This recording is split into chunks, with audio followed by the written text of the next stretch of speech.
ബൽക്കീസിൻ്റെ ഒരു ദിവസം. റഫീഖ് പന്നിയങ്കര. സുൽത്താൻ ബത്തേരിയിൽ നിന്നും ഹൈദ്രോസ് മാമൻ കൊടുത്തയച്ച ചെന്തെങ്ങിൻ തൈ പറമ്പിൻ്റെ മൂലയിൽ നടാൻ വേണ്ടി കുഴിയെടുക്കുമ്പോൾ ഒരു കറുത്ത കുതിരയുടെ അഴുകിയ ജഡം മണ്ണിനു മുകളിലേക്ക് ഉയർന്നു വരുന്നത് സ്വപ്നം കണ്ടാണ് സുബഹിക്ക് തൊട്ടു മുമ്പ് ബൽക്കീസ് ഞെട്ടി എഴുന്നേറ്റത്. തറയിൽ വീണുകിടന്ന തട്ടമെടുത്ത് കുടഞ്ഞ് തലയിലിട്ട് പുറത്തിറങ്ങാൻ ഭാവിക്കുമ്പോൾ മുഹസിന ഉണർന്നു കരഞ്ഞു. ജമാൽ ഖാൻ്റെ കൂർക്കമ്പലി മുറിഞ്ഞു. അയാൾ എന്തൊക്കെയോ പിറുപിറുത്തുകൊണ്ട് മലർന്നു. മുഹസിനയെ തൊട്ടിലിൽ നിന്നെടുത്ത് മടിയിലിരുത്തി മൂത്രത്തിൽ കുതിർന്ന അവളുടെ ഉടുപ്പഴിച്ചു മാറ്റുമ്പോഴാണ് കോട്ടുമ്മലെ ജുമാമത്ത് പള്ളിയിൽ നിന്നും ബാങ്കുവിളി ഉയർന്നത്. തോളിലേക്ക് വീണ തട്ടം തലയിൽ നേരെയാക്കിയിട്ടുകൊണ്ട് മേൽക്കൂരയിലേക്ക് നോക്കി ബൽക്കീസ് നെടുവീർപ്പിട്ടു. കുഞ്ഞിനെ തൊട്ടിലിട്ട് നിവർന്നപ്പോൾ നേർത്ത വെളിച്ചത്തിൽ ജമാൽ ഖാൻ്റെ ഉണങ്ങിയ ചുണ്ടിനിടയിലെ ആഭാസച്ചിരി അവളിൽ വല്ലാത്ത വെമ്മിട്ടമുണ്ടാക്കി.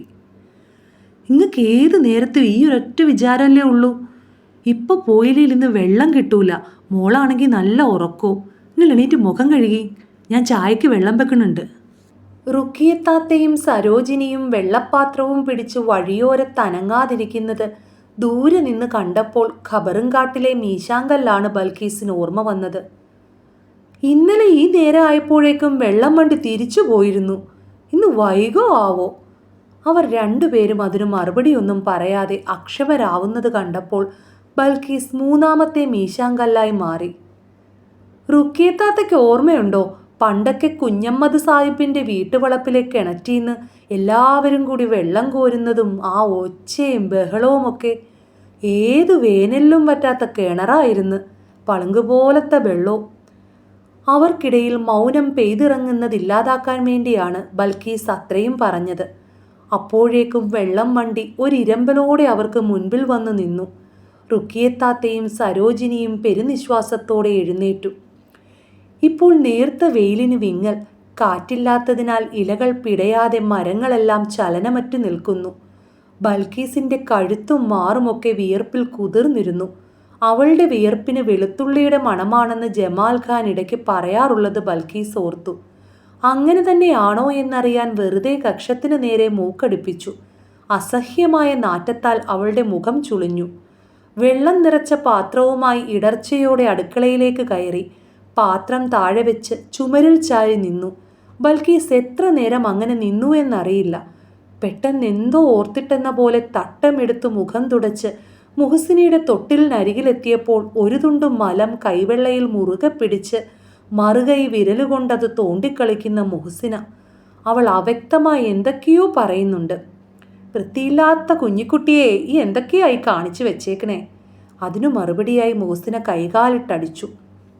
കഴിഞ്ഞ രാത്രിയിൽ ബാക്കി വന്ന മീൻകറി പുട്ടിലൊഴിച്ച് കുഴച്ചുരുളയാക്കി ജമാൽ ഖാൻ വിഴുങ്ങുമ്പോൾ ബൽക്കീസ് വിറകെടുത്ത് അടുപ്പിന് മുകളിൽ പാകി അടുക്കളയുടെ കഥ കടച്ചു.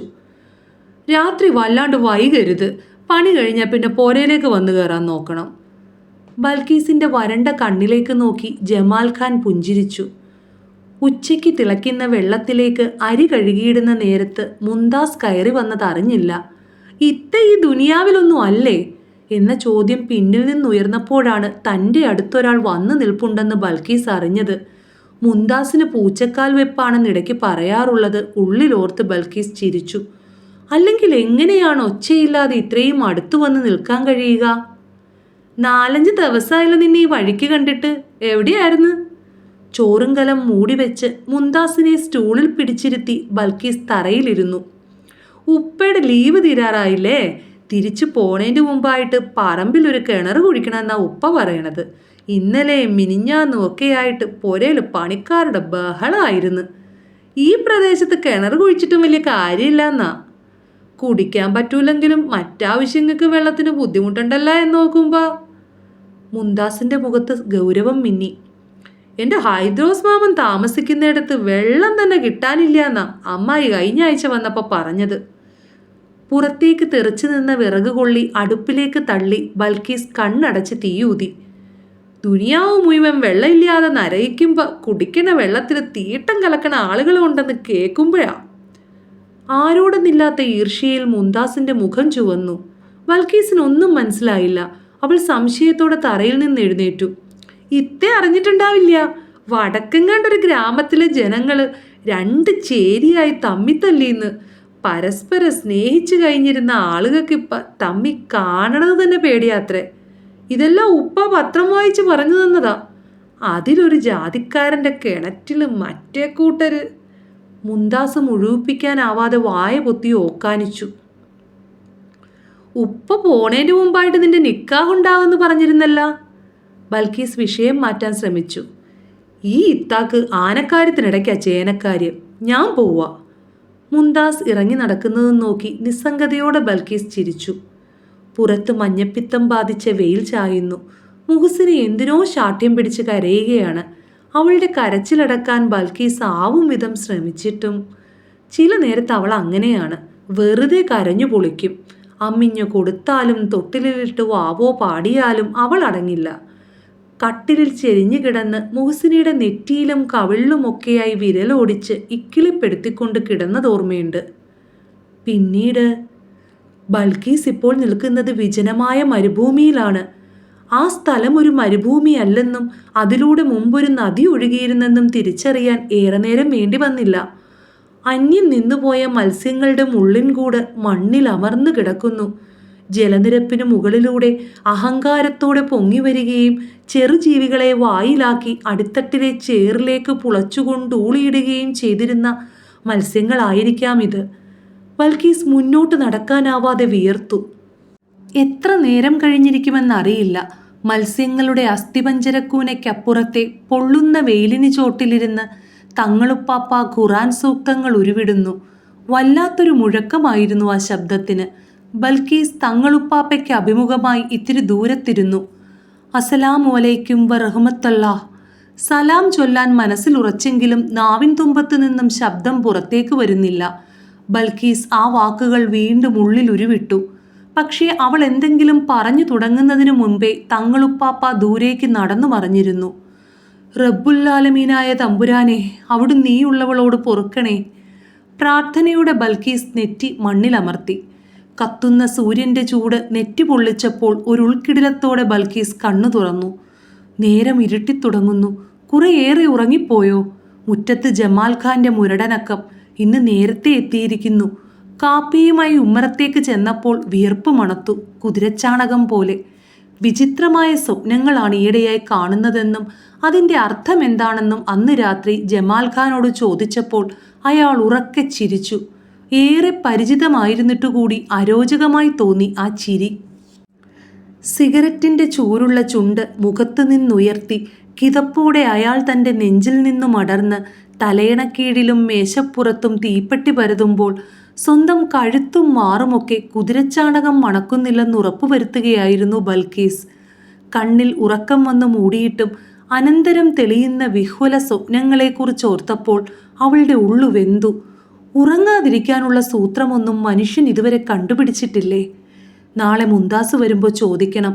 അവൾക്കറിയാതിരിക്കില്ല. അങ്ങനെ ചിന്തിച്ച് തീരുന്നതിന് മുൻപ് തന്നെ ജമാൽ ഖാൻ ഒരു മല പോലെ സ്വന്തം നെഞ്ചിലമർന്ന് കത്താൻ തുടങ്ങിയത് അവൾ അറിഞ്ഞു. അയാളിൽ കാട്ടുവള്ളി പോലെ പടരുമ്പോൾ ഈ മനുഷ്യന് ക്ഷീണവും തളർച്ചയൊന്നുമില്ലേ എന്ന് പല പ്രാവശ്യം ചിന്തിച്ചുകൊണ്ടേയിരുന്നു. വെളുത്തുള്ളിയുടെ മണമാണ് നിന്റെ മാറത്ത് മുഖമമർന്നതിനാൽ ജമാൽ ഖാൻ പിന്നീട് എന്താണ് പറഞ്ഞതെന്ന് ബൽക്കീസ് കേട്ടില്ല. പക്ഷേ ഇത് സ്ഥിരം കേൾക്കുന്ന പല്ലവിയായതുകൊണ്ട് പിന്നീട് എപ്പോഴോ തലയണയ്ക്കുമേൽ മുഖം പൂഴ്ത്തി കുതിരച്ചാണകം മണക്കുന്ന ദേഹത്തോടെ ബൽക്കീസ് തളർന്നുറങ്ങി.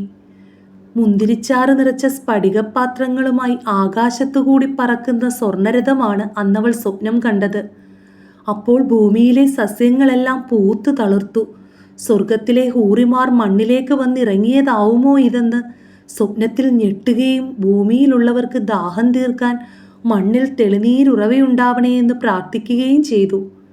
ശരീരം മുഴുവൻ മത്സ്യത്തിൻ്റെ ചെതുമ്പലുകളുള്ള ഒരു സുന്ദരിയാണ് സ്വർണരഥത്തിൽ സഞ്ചരിച്ചിരുന്നതെന്ന് മുന്താസ്.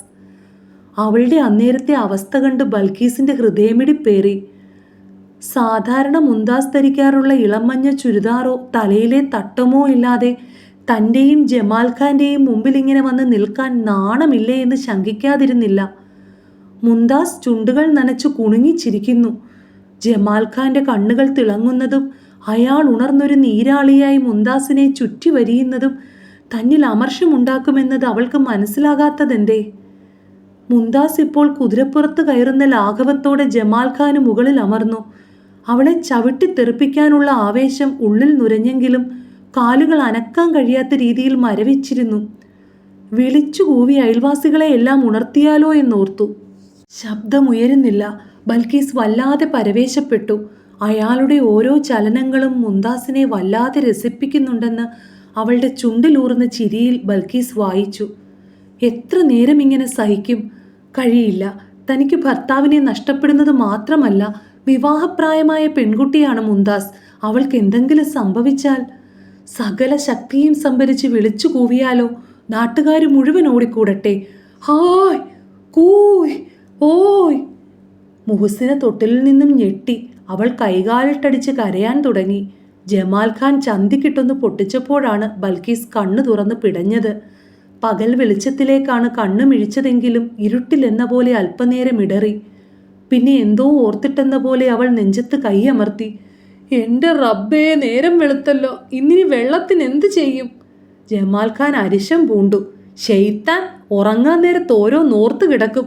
മനുഷ്യനെ സൗര്യം കെടുത്താനായിട്ട്. എൻ്റെ കണ്ണു മുമ്പിന്ന്. ജമാൽ ഖാന്റെ പുലമ്പൽ ശ്രദ്ധിക്കാതെ മുഹ്സിനയെ തൊട്ടിലിൽ നിന്നെടുത്ത് തോളിൽ കിടത്തി ബൽക്കീസ് മുറിയിൽ നിന്നും പുറത്തിറങ്ങി. പിന്നീട് അടുക്കളയിലേക്ക് കടന്ന് മൺകലത്തിൽ നിന്നും ഇത്തിരി വെള്ളമെടുത്ത് കുടിക്കുകയും കുഞ്ഞിനെ മാറോടടുക്കിപ്പിടിച്ച് അവളുടെ ചുണ്ടുകൾക്കിടയിൽ മുലഞ്ഞെട്ട് തിരികി കരച്ചിലടക്കാനും വീണ്ടും ഉറക്കുവാനുമുള്ള ശ്രമം ആരംഭിക്കുകയും ചെയ്തു. ഉഷ്ണം പെയ്തിറങ്ങാൻ തുടങ്ങുന്ന ആകാശത്തിനു താഴെ ഒരു കൊച്ചു പേടകമായി സ്വന്തം വീട് ചുരുങ്ങുകയാണെന്നും മകൾ ഇങ്ങനെ നിർത്താതെ കരയുന്നത് അശുഭലക്ഷണമാണെന്നും ചങ്കിടുപ്പോടെ ഓർത്തുകൊണ്ട് ബൽക്കീസ് കണ്ണടച്ച് ദീർഘനിശ്വാസമുതിർത്തു. അതൊരു ചുഴലിക്കാറ്റ് കണക്കെ ആ കൂരയ്ക്കുള്ളിൽ ചുറ്റിത്തിരിയാൻ തുടങ്ങി.